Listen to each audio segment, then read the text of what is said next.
In this will, a father leaves everything he owns to one of his daughters, while leaving his 3 other children a single dollar. Brutal. Does he really just hate his kids? Probably, but there's also a legal reason behind this. Leaving 3 of his kids a single dollar shows that he didn't just accidentally forget about them. Wills are contested all the time. Money will do that. So if he hadn't done this, his kids could have contested the will, arguing that he was maybe old and mentally unsound and just forgot about them. If a court agreed, it could ignore the will and just split the inheritance amongst all the kids. Now, although the reason behind the single dollar makes sense, it's not actually necessary. You could always just add a clause that acknowledges people you don't want to leave money to. And practically, making an executor actually administer those $1 checks after you die can be pretty annoying. But it's undoubtedly more of a slap in the face to give someone just a single dollar instead of writing them out of the will entirely. So if that's your goal, you do you. Talk about the Cobra effect.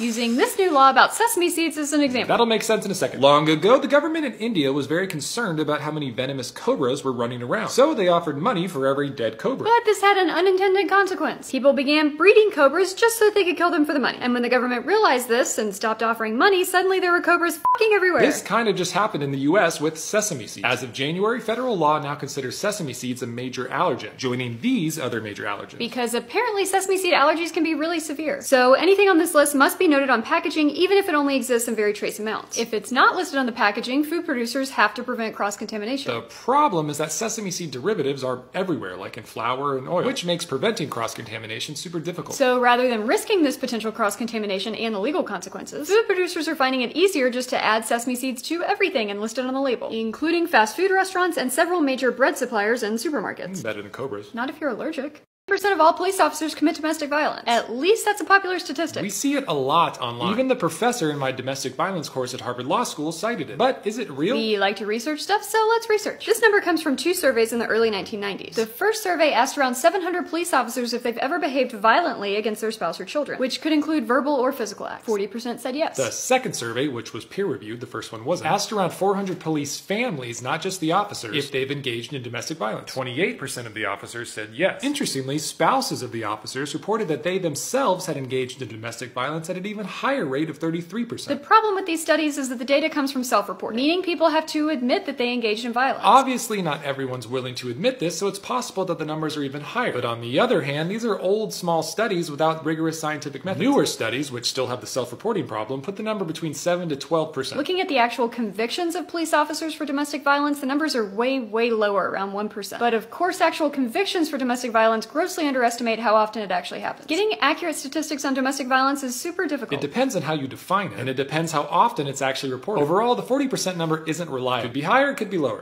Judge in Trump's fraud case is getting a lot of hate for this old video, where he talks about something really interesting. I'm going to say something controversial, even though I'm being taped. Juries get it wrong a lot.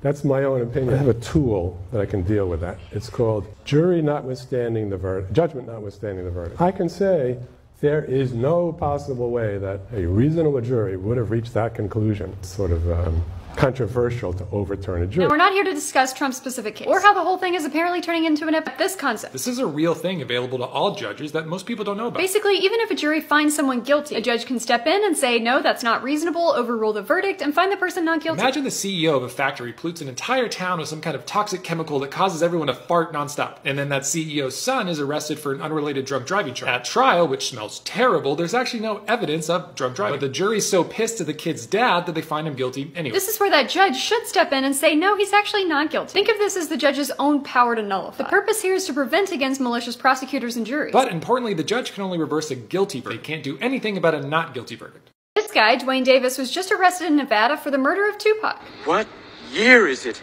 Lots to discuss here. First, Tupac was killed in a drive-by shooting in Vegas back in 1996. That was almost 30 years ago, so how is someone being charged for that now? Most crimes have a statute of limitations, meaning that the government has a time limit between when the crime occurred and when they can bring charges. If they wait too long and the time expires, the alleged criminal can get off scot-free. To pick a random example, robbery in Nevada has a 4-year statute of limitations, so prosecutors must file the charges within 4 years. But murder is one of the few crimes that doesn't have any statute of limitations, meaning charges are possible forever. Anyway, Davis is not actually the alleged shooter here, but prosecutors say that he was in the car involved in the drive-by shooting, and that he orchestrated the entire thing. In Nevada and many other states, you can be charged with straight-up murder if you just help facilitate it. Interestingly, it seems like Davis screwed himself here and caused the investigation to be reopened again after all these years. He admitted in his recent tell-all book that he supplied the gun used to kill Tupac, and made other incriminating comments in public interviews. Clearly didn't understand the statute of limitations here. While Davis has been indicted by a grand jury on the murder charge, the actual trial is still forthcoming. social media prankster was shot while pranking the wrong guy. What? Quit thinking about my twinkle. What's that mean? Quit thinking about my twinkle. No. Quit thinking about my Get twinkle. out of my face and call cops on me. Stop. Quit thinking about my twinkle. Stop. So Alan Colley was picking up a DoorDash delivery at the mall when Tanner Cook, the prankster, approached him. And for whatever reason, shoved his phone into his face, which was playing, "Hey dipshit, quit thinking about my Twinkie." Colley asked him to stop 3 times before shooting him in the stomach. Colley was charged with several crimes, but claimed self-defense. And the jury found him not guilty on the 2 most serious charges due to self-defense. In response to the not guilty verdicts, the prankster had this to say. The jury's the jury, and we totally respect how our law plays out, and this was the outcome today, and we respect that. So was the jury right here? Was this actually self-defense? Well, Colley would argue that Cook was much bigger than him and was approaching him menacingly, causing Colley to reasonably believe that he was facing serious and imminent Now, harm. you might think that's a bit ridiculous, that this was just a stupid and harmless prank, but what you think doesn't matter. In self-defense cases, whatever the jury says goes, and there's no real oversight for what a jury says. It's totally possible that the jury didn't fully believe the self-defense claim, but just thought that the prankster was so annoying that they didn't want to convict the shooter. If so, the not guilty verdict is still valid.